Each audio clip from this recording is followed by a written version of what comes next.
বাংলাদেশ প্রথমবারের মতো পাকিস্তানকে টেস্ট সিরিজ হারিয়েছেন বাংলাদেশের মাটিতে, যেটা আমাদের বাংলাদেশের জন্য অনেকটাই plus point ICC world test চ্যাম্পিয়নশিপকে সামনে রেখে। যেখানে এই ম্যাচের গুরুত্বপূর্ণ একজন নক্ষত্রকে আমি দিব, তিনি হচ্ছেন তাইজুল ইসলাম। ব্যাটিংয়ে যেমন মুশফিকুর রহিমের সাথে ৭৭ রানের একটি বিশাল পার্টনারশিপ করছে, সেই সাথে বল হাতে ৬টি উইকেট, একটি একটি করে ৬টি উইকেট নিয়েছিলেন। এর সাথে মুশফিকুর রহিমকেও ভুলে গেলে চলবে না, ১৪তম টেস্ট সেঞ্চুরি করেছেন মুশফিকুর রহিম। এই যে রানটা, সেই সাথে মুশফিক এবং লিটনের যে ১০০ রানের একটি পার্টনারশিপ, যে পার্টনারশিপটা বলেন বা মুশফিকের সেঞ্চুরি বলেন কিংবা তাইজুলের ব্যাটিং বোলিংয়ের নৈপুণ্য যেইটা, যার কারণে বাংলাদেশ এই দ্বিতীয় টেস্টে জয় পেয়েছে, এটা 100% আপনাকে মানতেই হবে। বাংলাদেশ তো পাকিস্তানকে ২-০তে হারিয়ে দিয়েছে।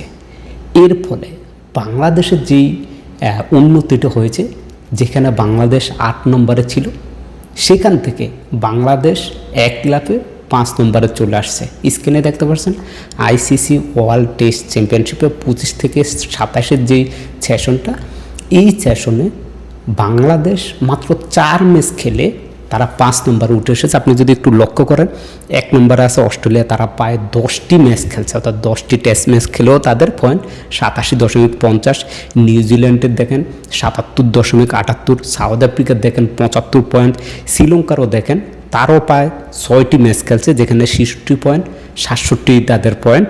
এবার দেখেন ৫ নম্বর হচ্ছে বাংলাদেশ, মাত্র 4টি ম্যাচ খেলছে, অর্থাৎ আইসিসি ওয়ার্ল্ড চ্যাম্পিয়নশিপের যেই ম্যাচগুলো, 4টি টেস্ট ম্যাচ খেলছে বাংলাদেশ, যার মধ্য থেকে পাকিস্তানের সাথে 2টি এবং অন্য 2টি দেশের সাথে 2টি ম্যাচ খেলেছে। 4টি থেকে বাংলাদেশ 2টি টেস্ট পাকিস্তানের সাথে জয় নিয়েছে, একটি ড্র হয়েছে এবং একটি টেস্ট বাংলাদেশ হেরে গিয়েছে। এখানে আপনি দেখেন ইন্ডিয়াও প্রায় 9টি টেস্ট খেলছে, যেখানে ইন্ডিয়ার পয়েন্ট 48.13। আপনি দেখেন ইংল্যান্ডের প্রায় 31.67। আপনি দেখেন পাকিস্তানও সমান 4টি ম্যাচ খেলছে, 8.33 পয়েন্ট, এবং ওয়েস্ট ইন্ডিজ সবার নিচে মাত্র 4.17। তো আলহামদুলিল্লাহ, এইভাবে যদি বাংলাদেশ সামনের যে টেস্টগুলো আছে অস্ট্রেলিয়ার সাথে, সেগুলো যদি জয় নিতে পারে, সেক্ষেত্রে বাংলাদেশ টেস্ট চ্যাম্পিয়নশিপের যেই দৌড় আছে, সেই দৌড়ে চাইলে তারা ফাইনালও খেলতে পারবে। যদি বাকি টেস্ট ম্যাচগুলো বাংলাদেশ জয় পায়, সেক্ষেত্রে বাংলাদেশ আইসিসি ওয়ার্ল্ড টেস্ট চ্যাম্পিয়নশিপের ফাইনাল প্রথমবারের মতো খেলতে পারবে। যেহেতু হিসাবটা হবে, আপনাকে বলে নিই, 25 থেকে 27 পর্যন্ত যে সেশনটা, পুরো 26 সালে বাংলাদেশের যে কয়টি আরও টেস্ট ম্যাচ বাকি আছে, সেগুলো যদি বাংলাদেশ জয় আনতে পারে, সেক্ষেত্রে বাংলাদেশ হয়তো বা 2-এ চলে আসতে পারে। আর যদি 2-এ আসতে পারে, সেক্ষেত্রে বাংলাদেশ কিন্তু প্রথম স্থানে যারা থাকবেন এবং 2 নম্বরে যারা থাকবেন, এই 2টি দলই কিন্তু ফাইনাল ম্যাচ খেলবে।